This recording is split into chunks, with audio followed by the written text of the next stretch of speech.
mutu moya lekezaki mutu alati propre azobanga sans déjà okangama sans de salité endele fungami kobanda Croix Rouge ozomona déjà commerce topesi longonia na bakonza mboka na gouverneur de la ville na ndenge afongoli aveni bokasa oyo eza esengo te ndenge ezalaki débordement epi salité.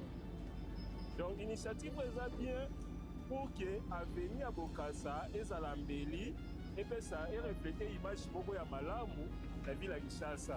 Mwana mboka pati beton alobi banzela nyonso oyo ya ville ya Kinshasa to ya esila yango moni na ozalaki na kasavu tokomi na bokasa tozosenga na population bakitisa motema banzela ezokungwama kala mingi te. Peuple congolais, désormais, notre président a décidé il faut Zando et Fungwama très très bientôt. Misala et Komiko Salama. Misala et Komiko Salama Nalombango. Tina Boutou, notre président a décidé Misala et Bandako Salama. Même Boutou, il faut presser Zando et Fungwama. On s'entoure là, Touana et Kozala parking payante. Et Kozala parking payante comme en Europe. Voici l'avantage. L'avantage. Il y a un président avant na poto. Un président il y a propre avant na poto. Regardez l'innovation. Plus on a nyonso. Et quoi la parking payante. Plus on a nyonso. Ezali kotongama na système européen, international. Oyeboye nine fungwami, voiture koti, ok, Zando propre. Ma parking y a propre, mais y a payante. Zando, après, oyeboye tout, et fungwami, ticket payante. Plus wana tout, aux entours wana tout. Et c'est lui kotonga mana, propreté, moko, boko kamo. Zando bientôt et Kofungwama avec parking payante au Yeboyena propreté contrôlée Bila plus Nyos au Mekiko Yiba peuple congolais Etalio car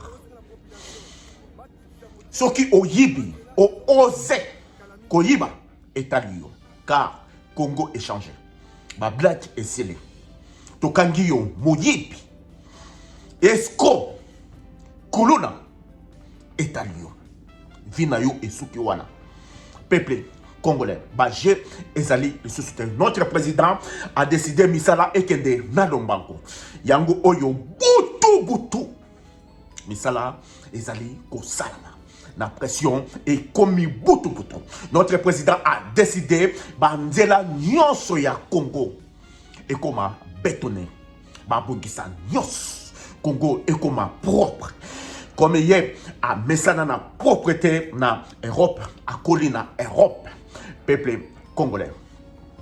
Regardez l'avantage peuple congolais.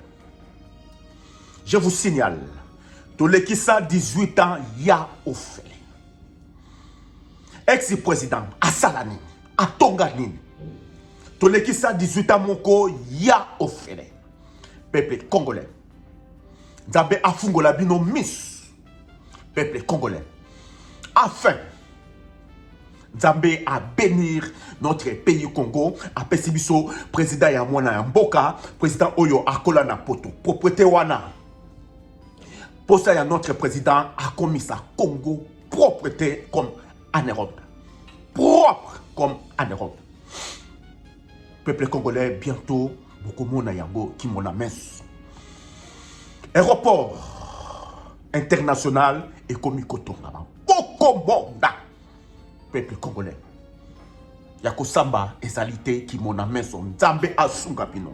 Beaucoup fate. Ba sataniste. Batu oyo nyonso contre notre pays Congo. Beaucoup fate. Bomona ndenge Congo ezali ko changer. Avec notre président Félix Antoine Tshisekedi wana ya mboka. Beaucoup faté. Boumona ndenge Congo ezali komongaka to salaki 18 ans ya ofele. To salaki 18 ans ya ofele.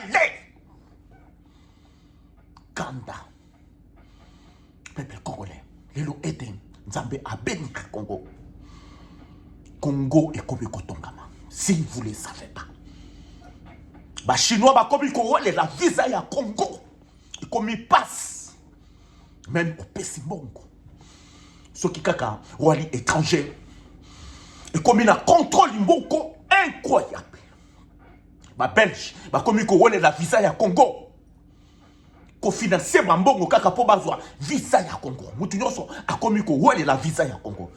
Et comme il a contrôle moko avant aujourd'hui visa ya Congo est comme passé ce qui wali congolais si vous le savez pas mundele mutu belge mutu asinelenga yo a kotisa demande ya visa ya Congo sikoyo plus de 6 mois oh enquête